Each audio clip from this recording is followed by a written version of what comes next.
BJP की virtual बैठक में शामिल हुए सीएम पुष्कर सिंह धामी। बीजेपी प्रदेश अध्यक्ष महेंद्र भट्ट ने की अध्यक्षता में बैठक। त्रिस्तरीय पंचायत चुनाव को लेकर बैठक में चर्चा हुई।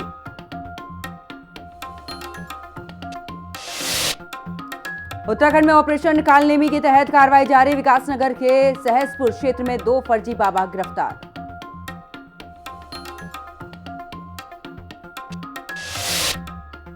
हरिद्वार में कांवड़ी यात्रा के दौरान पुलिस पर भड़के कांवड़िए। रोड डायवर्जन पर कांवड़िए भड़के। नाराज कांवड़ियों का हाईवे पर गंगा जल रखकर प्रदर्शन। पुलिस अधिकारियों ने कांवड़ियों को समझा बुझाकर शांत किया।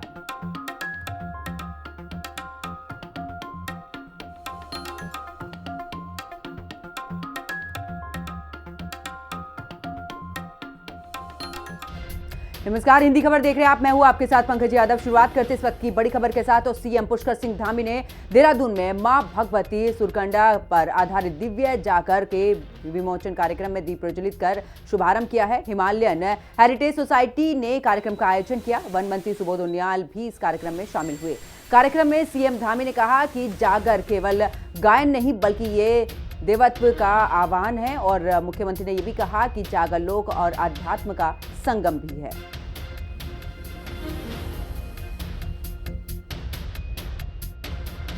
सामान्य सा गायन नहीं है, ये देवत्व का आह्वान है। देवी देवताओं का हम आह्वान करते हैं और लोक और अध्यात्म का एक संगम भी है। जागर वो माध्यम है जिसके द्वारा हमारे पूर्वजों ने प्रकृति, पर्वत, नदियां और देव शक्तियों के साथ संवाद स्थापित किया। हमारी ये जागर परंपरा वेद मंत्रों जितनी ही गूढ़ भी है, जिसे केवल गाया ही नहीं जाता है, गाने के साथ साथ आप लोगों ने देखा होगा जब वो बहन जी यहाँ पर अभी जागर हम सबके समक्ष प्रस्तुत कर रही थी, तो ऐसा लग रहा था कि देवत्व से कहीं ना कहीं उनका और इस हवा। और चलिए आगे बात करते हैं, जहां पर राज्यपाल retired lieutenant general Gurmeet Singh ने राजभवन में मर्म चिकित्सा विशेषज्ञ डॉक्टर सुनील कुमार जोशी से शिष्टाचार भेंट की है। इस दौरान डॉक्टर जोशी ने मर्म चिकित्सा की विशेषताओं और साथ ही आधुनिक चिकित्सा प्रणाली में इसके उपयोग के बारे में जानकारी दी है। राज्यपाल ने कहा कि मर्म चिकित्सा भारत की गौरवशाली चिकित्सा परंपरा का हिस्सा रही है। ये पद्धति आम लोगों के लिए बहुत ही उपयोगी हो सकती है, खासकर उन क्षेत्रों में जहां पर आधुनिक चिकित्सा सुविधा सीमित है।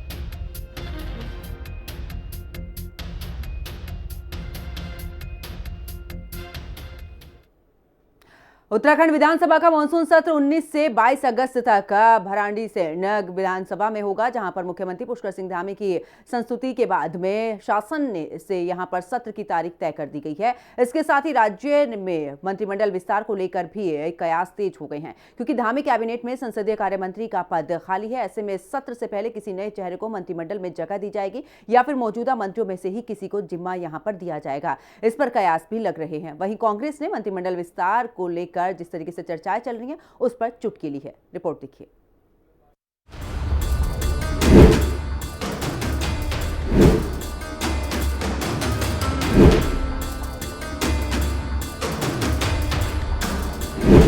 भराड़ीसैंण में होगा विधानसभा का मॉनसून सत्र।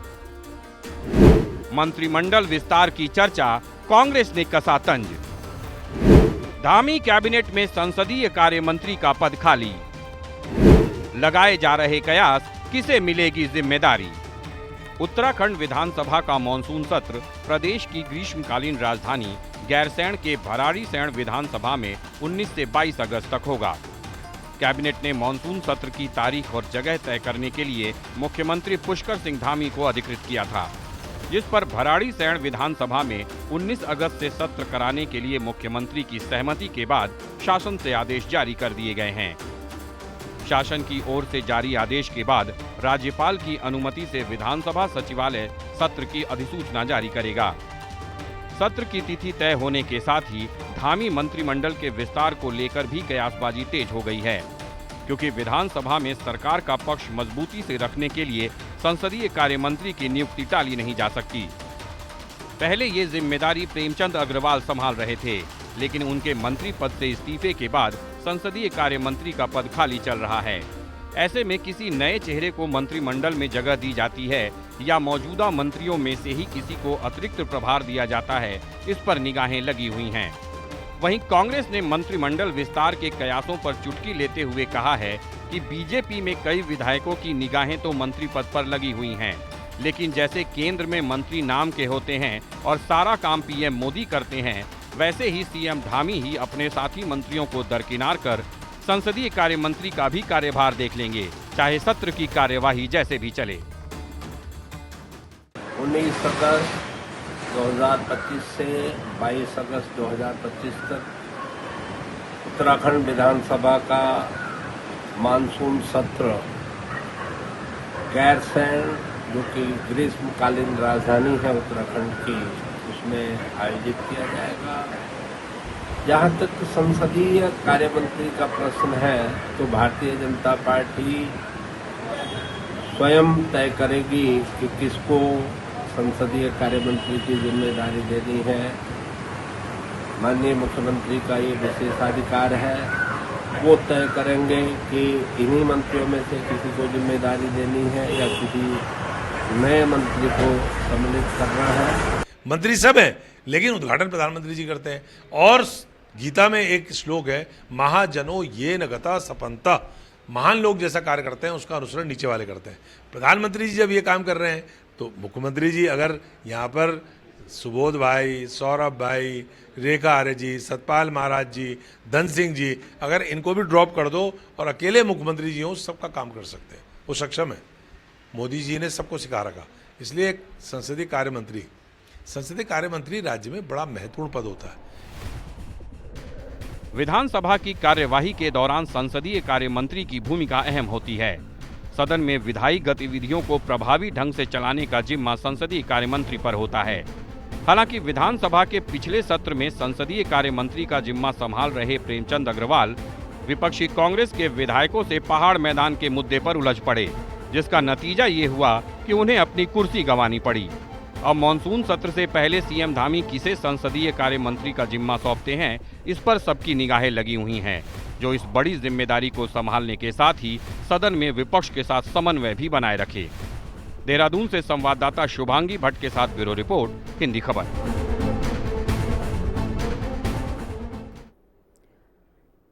और चलिए आगे बात करते हैं, जहां पर सीएम पुष्कर सिंह धामी बीजेपी संगठन की वर्चुअल बैठक में शामिल हुए। बीजेपी प्रदेश अध्यक्ष महेंद्र भट्ट की अध्यक्षता में यह महत्वपूर्ण बैठक हुई।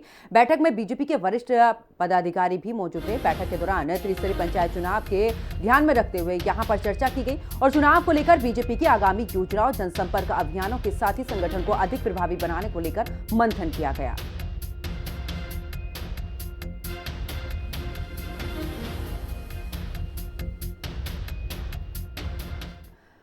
उधर उत्तराखंड में इन दिनों पंचायत चुनाव की सरगर्मियों के बीच हाईकोर्ट ने आदेश ये दिया है कि जिनके नाम नगर निगम या फिर पालिका की वोटर लिस्ट में हैं, वो पंचायत चुनाव नहीं लड़ सकते हैं। कोर्ट की सख्ती के बाद अब सरकार भी एक्शन मोड में है। बीजेपी प्रदेश प्रवक्ता कमलेश रमन ने कहा कि सरकार और चुनाव आयोग कोर्ट के हर आदेश का सख्ती से पालन करेंगे। उन्होंने कहा कि नियमों की अनदेखी या फिर दोहरी वोटिंग करने वालों पर कार्रवाई तय है। देखिए, कोर्ट का जो भी आदेश है उसका पालन किया जाएगा और नियमानुसार जो भी कोर्ट ने कहा है उन सारी चीजों को जो है सरकार भी और हमारा चुनाव आयोग भी देख रहा है। बाकी ये सही बात है कि दो जगह जो लोग वोटिंग करने का काम करते हैं, अगर किसी का नगर निगम में, नगर पालिकाओं में नाम है, जिला पंचायत के चुनाव जाकर के अगर लड़ रहे हैं, तो कोर्ट ने जो भी आदेश दिया है वो शिरोधार्य है और सरकार उसका पूरा पालन करेगी। और क्योंकि चुनाव सरकार ने पारदर्शिता से कराने के लिए अपना काम किया है। उधर हाईकोर्ट ने ऐसे प्रत्याशियों के पंचायत चुनाव लड़ने पर रोक लगा दी है जिनके नाम स्थानीय नगर निकाय और ग्राम पंचायत दोनों जगहों की मतदाता सूचियों में दर्ज हैं। कोर्ट ने कहा कि 2 मतदाता सूचियों में नाम शामिल यहां पर प्रत्याशियों का चुनाव लड़ना पंचायती राज अधिनियम का उल्लंघन है। हाईकोर्ट के इस फैसले के बाद कांग्रेस सरकार और निर्वाचन आयोग पर यहां पर निशाना साध रही है। कांग्रेस प्रदेश उपाध्यक्ष सूर्यकांत धस्माना ने कहा है कि हाईकोर्ट के फैसले से बीजेपी सरकार को तमाचा पड़ा है। उन्होंने कहा कि राज्य निर्वाचन आयोग ने पंचायती राज अधिनियम के खिलाफ आदेश कर दिया है, जिसके लिए तत्काल राज्य निर्वाचन आयुक्त सुशील कुमार को इस्तीफा दे देना चाहिए।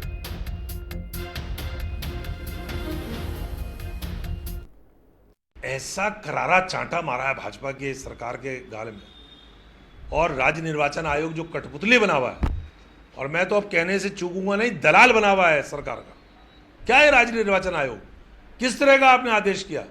पंचायती राज अधिनियम के खिलाफ आपने आदेश कर दिया कि आप नामांकन ऐसे लोगों का कैंसिल नहीं करेंगे जो 2 जगह जिनके वोटर लिस्ट में नाम है, और उसके बाद हाईकोर्ट आपको स्टे दे रहा है, तत्काल सुशील कुमार को इस्तीफा दे देना चाहिए। और अब चलिए आगे बात करते हैं, जहां पर सावन के पावन महीने में गंगा की गोद में आस्था की डुबकी लगाते हजारों कांवड़िए भगवान शिव की भक्ति में लीन होकर अपने गंतव्य की ओर प्रस्थान कर चुके हैं। उत्तरकाशी में हर कदम पर हर हर महादेव के जय घोष, डमरू की ध्वनि और साथ ही शंखनाद वातावरण को शिव में बना रहे हैं। सरकार और जिला प्रशासन की ओर से भव्य आयोजन के लिए सुरक्षा, चिकित्सा, पेयजल और साफ सफाई की समुचित व्यवस्थाएं की गई हैं। कांवड़ मार्ग पर श्रद्धालुओं की सुविधा के लिए कंट्रोल रूम, विश्राम स्थल और सहायता केंद्र भी सक्रिय हैं।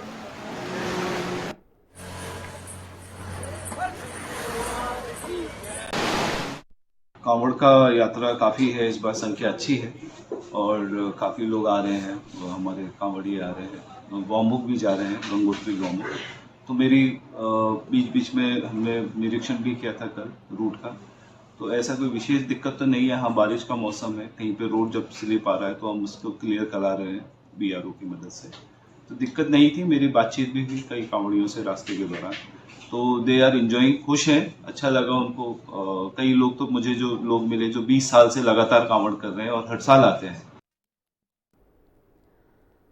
और अब चलिए आगे बात करते हैं, जहां पर हरिद्वार के कांगड़ा घाट, राम सेतु पुल और प्रेमनगर घाट पर SDRF के जो जवान हैं उन्होंने दिल्ली और हरियाणा के 4 कांवड़ियों को गहरे पानी से बाहर निकालकर उनकी जान बचाई है। वहीं शिव घाट पर डूब रहे पटना से आए यात्री को PAC के जवान ने रेस्क्यू कर उसे जीवन दान दिया है। हरिद्वार पहुंचे कांवड़ियों से लगातार गहरे पानी में न जाने की अपील भी प्रशासन की तरफ से की जा रही है।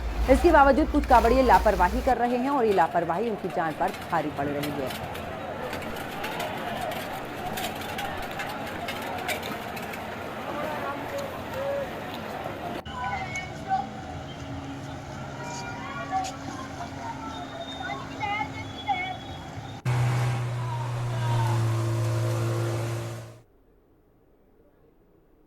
आगे बात करते हैं, मुख्यमंत्री पुष्कर सिंह धामी के निर्देश पर प्रदेश में ढोंगी बाबाओं के खिलाफ ऑपरेशन कालनेमी चलाया जा रहा है। अभियान के तहत पुलिस ने कई फर्जी साधुओं को पकड़ा है। वहीं मुख्यमंत्री ने इस फैसले का बीजेपी के राज्यसभा सांसद नरेश बंसल ने स्वागत किया है। नरेश बंसल ने कहा है कि फर्जी तरीके से जनता को भरमाने वाले ढोंगियों को कानूनी सबक सिखाया जाए, जिससे कि कोई भी सनातन आस्था के साथ में खिलवाड़ नहीं कर सकेगा।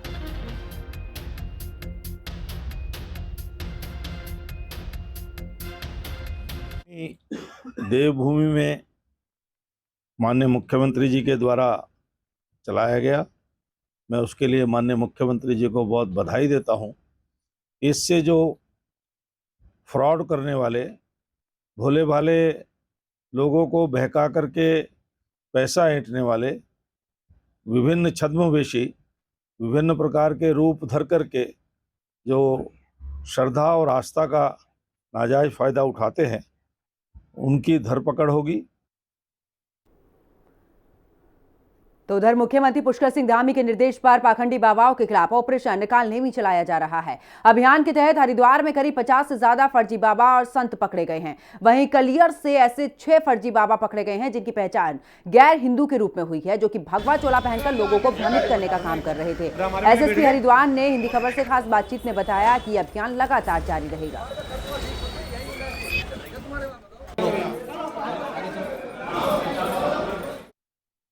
मुख्यमंत्री पुष्कर सिंह धामी के द्वारा कालनेमी अभियान चलाया जा रहा है। उसके तहत हरिद्वार में एक बड़ी कार्रवाई देखने को मिली। श्यामपुर कांगड़ी और हरिद्वार में कमी फर्जी संत और बाबाओं को पकड़ा गया है, जिसमें बड़ी कार्रवाई पुलिस प्रशासन द्वारा की जा रही है और आगे भी इसकी तरह इसमें जांच की जा रही है। किस तरह के लोग हैं, कौन लोग हैं, हरिद्वार SSP जानते हैं।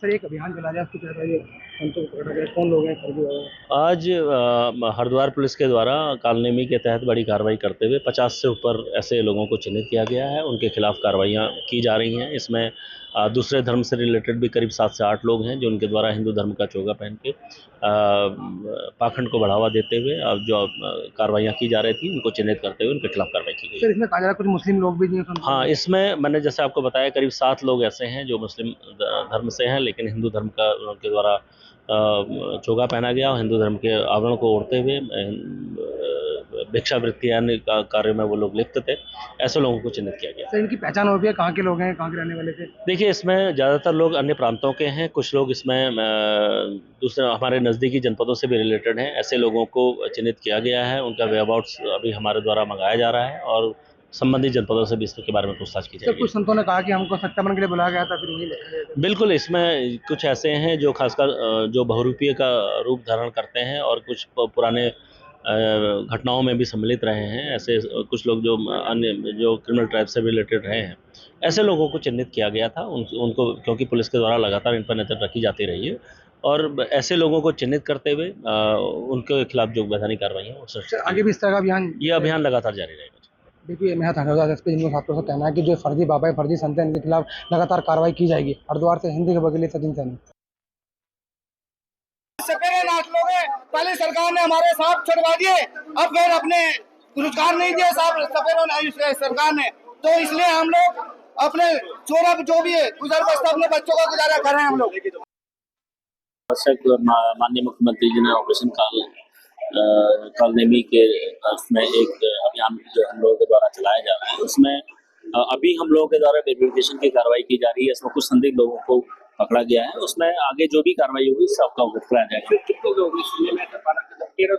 देखिए, अभी क्योंकि संख्या लगातार बढ़ रही है, आपको कल तक मैं इसके बारे में सही जानकारी दे पाऊंगा। उधर कुमाऊं कमिश्नर दीपक रावत ने भी यहां पर हल्द्वानी कैंप कार्यालय में एक बैठक के दौरान कुमाऊं मंडल में उपलब्ध ब्रिटिशकालीन मानचित्रों और साथ ही अन्य ऐतिहासिक दस्तावेजों को संरक्षित करने के निर्देश दिए हैं। कुमाऊं कमिश्नर ने कहा कि ये नक्शे ऐतिहासिक धरोहर के साथ ही शहरी नियोजन, भूस्वामित्व, सीमा निर्धारण और विकास कार्यों के लिए भी उपयोगी है। उन्होंने संबंधित विभागों को निर्देश दिए हैं कि ऐसे दस्तावेजों को डिजिटल माध्यम में संरक्षित किया जाए, जिससे कि इनका दीर्घकालीन उपयोग और संरक्षण सुनिश्चित हो सके।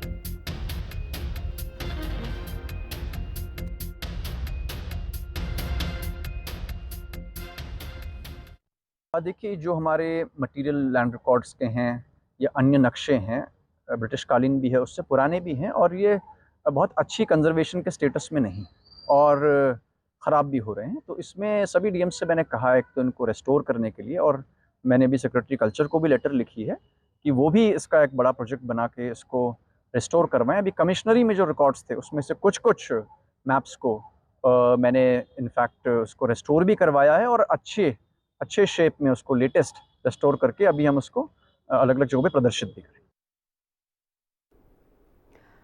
उधर पर्यटक नगरी रानीखेत के अगर बात करें तो परिवहन डिपो को तोड़े जाने की खबर को लेकर कर्मचारियों ने धरना प्रदर्शन किया है। धरने के दौरान कांग्रेस प्रदेश अध्यक्ष करण महारा भी मौके पर मौजूद रहे और उन्होंने रानीखेत रोडवेज डिपो की इमारत को पुनर्निर्माण के लिए तोड़े जाने की खबर से कर्मचारी मजदूर संघ भड़क उठे हैं और मजदूर संघ वैकल्पिक व्यवस्था किए जाने से पहले तोड़ने की बात से मंजूर नहीं है। उनका कहना है कि डिपो अल्मोड़ा और भवाली शिफ्ट किया जा रहा है और विरोध के बाद डिपो की इमारत वैकल्पिक व्यवस्था होने तक ना तोड़े जाने का फैसला लिया जाए।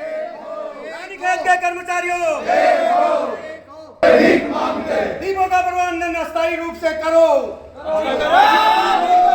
जब तक रानीखेत में व्यवस्था न हो। एजीएम साहब को ही दे रहा हूँ और तो टाइम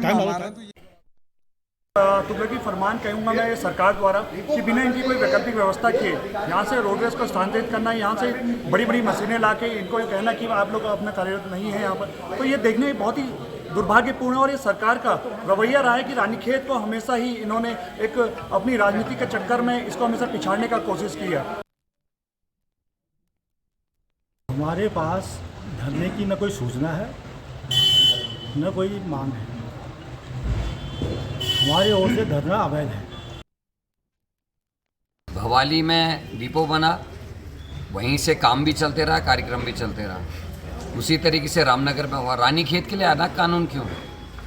8 दशक से ज़्यादा पुराना ये डिपो हमारा रानीखेत है। 144 कर्मचारी इसमें काम करते हैं और ये कहा जा रहा कुछ को अल्मोड़ा, कुछ को रामनगर, कुछ को हल्द्वानी भवाली में शिफ्ट करना पड़ेगा, जबकि हमारा भूमि का आवंटन जो है आज से करीब 25 साल पहले हो चुका था रानीखेत में। वहाँ आज तक कोई काम नहीं हुआ। अब उसका भूमि पूजन में ही मेरे को बताया गया कि 8.5 लाख रुपया करीब खर्च कर दिया गया है। बात करते हैं नैनीताल की, जहां पर भवाली मार्ग पर भूमियाधार क्षेत्र में भी सड़क किनारे किए गए अवैध अतिक्रमण के खिलाफ अभियान चलाया गया है। इस दौरान प्रशासन ने बिना फूड लाइसेंस के भी संचालित 24 अवैध फड़ों को यहां से हटवाया है। एसडीएम ने बताया कि ये जो नियम है वो विरुद्ध सड़क किनारे लगाए जा रहे अवैध फड़ों की वजह से जाम की स्थिति बन जाती है और यही वजह है कि दुर्घटनाओं की संभावना भी बढ़ जाती है, जिसे देखते हुए सड़क किनारे से अतिक्रमण को हटाया गया है। उन्होंने कहा कि हाई कोर्ट के आदेश के क्रम में अवैध अतिक्रमण पर आगे भी कार्रवाई की जाएगी। अतिक्रमणकारियों पर भी की गई कार्रवाई के दौरान फूड सेफ्टी विभाग, लोक निर्माण विभाग और स्थानीय पुलिस बल की टीम मौके पर मौजूद रही। भूमि आधार के पास जो व्यू पॉइंट स्थित है वहाँ पर अवैध अतिक्रमण की शिकायत लगातार मिल रही थी, तो चूंकि पूर्व में भी उनको निर्देशित किया गया था और निर्देशित करने के साथ साथ विगत 15 जून को उनको वहाँ से हटाया भी गया था। उसके पश्चात उन लोगों के द्वारा दोबारा वहाँ पर अतिक्रमण किया और इसके अलावा वो जगह ऐसी कंजेस्टेड है कि वहाँ अतिक्रमण होने से या फूड स्टॉल लगने से अवैध रूप से वहाँ पर ट्रैफिक मूवमेंट रुकता है, जिसकी वजह से एक्सीडेंट होने की संभावना रहती है। उधर रानीखेत के राजकीय अस्पताल की इमारत 10 महीने पहले हुए भूस्खलन के बाद खतरे की जद में आ गई है। बारिश से यहां पर अस्पताल के नीचे की जमीन का जो मलबा है वो भी मुख्य सड़क पर आ रहा है, जिसे छावनी परिषद साफ करवा रहा है। पिछले 10 महीनों से यहां पर कोई भी सुरक्षात्मक कार्य नहीं करवाया गया। इमारत में ऊपर नीचे से 2 वार्ड में भी करीब 45 बेड के थे और ऐसे में घटना के समय से बंद कर दिए गए थे, जो कि आज भी बंद है। यहाँ की अगर बात करें तो एक बार फिर से बड़ा भूस्खलन अब हो गया तो भारी दुर्घटना हो सकती है। सर नाश पीट दिया है इस अस्पताल का। आज ओपीडी नहीं हो पा रही, हमारे लोग यहाँ भर्ती नहीं हो पा रहे क्योंकि वार्ड्स की स्थिति ये हो गई कि वार्ड्स गिरने की स्थिति, बिल्डिंग को पूरा खतरा हो गया। 1 साल से ज़्यादा समय हो गए यहाँ की दीवार को टूटे हुए और कोई काम नहीं हो पा रहा। हम लगातार दबाव डाल रहे हैं लेकिन दीवार का काम शुरू हो रहा है। अब पता चला इसमें कुछ पैसा आया है, लेकिन काम सब कब शुरू होगा?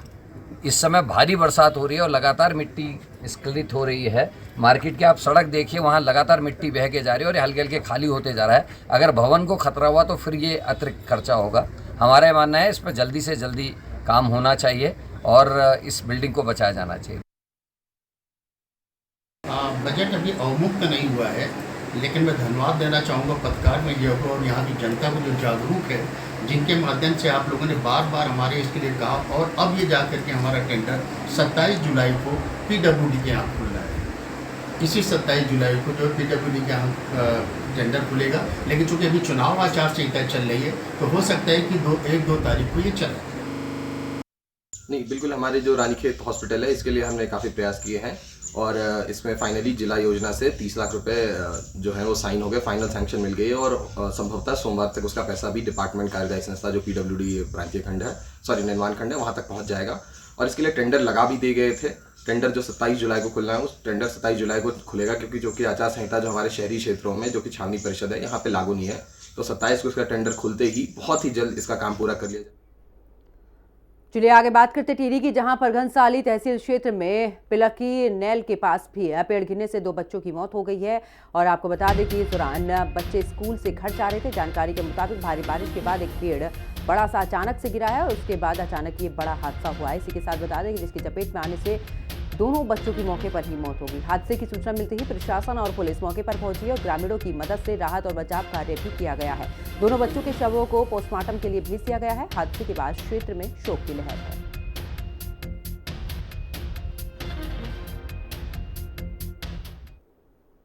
चलिए आगे बात करते हैं हरिद्वार की, जहां पर जिला कारागार में पहलगाम आतंकी हमले में इस दौरान शहीद निर्दोष नागरिकों को याद में शिव महापुराण कथा का आयोजन किया गया है और कथा से पहले भव्य कलश यात्रा भी निकाली गई है।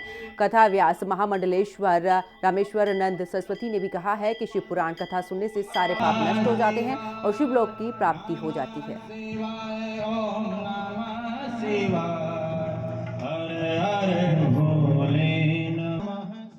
सावन का पावन महीना महोत्सव शिव महापुराण कथा रोशनाबाद कारागार जेल में इन बंदियों के लिए, तो ये पवित्र महीना हमारे 30 दिन का सावन का है और ये कथा एक याद हमारी अभी पुलगामा पहलगांव में जो नाम पूछकर हमारे वीर मारा गया, उन हिंदुओं को, निर्दोष को, जो तीर्थ यात्री थे, उनकी याद में। सावन मास का प्रथम दिवस है, इसी उपलक्ष्य में जो है यहाँ भी 9 दिनी श्री शिव महापुराण कथा का आयोजन किया जा रहा है। कथा कराने का उद्देश्य ये है कि कथा को सुन के हमारे बंदीगण उससे प्रेरणा लें, अपने जीवन में सुधार करें और कथा के श्रवण से जो पुण्य मिलता है वो पुण्य उन्हें भी प्राप्त हो। खबर लश्कर से है, जहां पर विश्व पुलिस और फायर गेम्स 2025 में भारत का नाम रोशन करने वाले लक्सर निवासी पुलिस कांस्टेबल सुनील चौधरी का भव्य स्वागत किया गया। सुनील चौधरी ने इस अंतर्राष्ट्रीय प्रतियोगिता में गोल्ड मेडल के साथ ही ब्रॉन्ज मेडल भी अपने नाम किया है, इससे कि क्षेत्र में खुशी की लहर दौड़ पड़ी है। स्वागत समारोह में क्षेत्र के कई गणमान्य लोग भी मौजूद रहे। परिजन और स्थानीय नागरिक भारी संख्या में मौजूद रहे। पारंपरिक ढोल नगाड़ों और फूल मालाओं से कांस्टेबल चौधरी का स्वागत यहां पर किया गया है। स्थानीय नागरिकों ने मिठाई बांटकर अपनी खुशी जाहिर की है।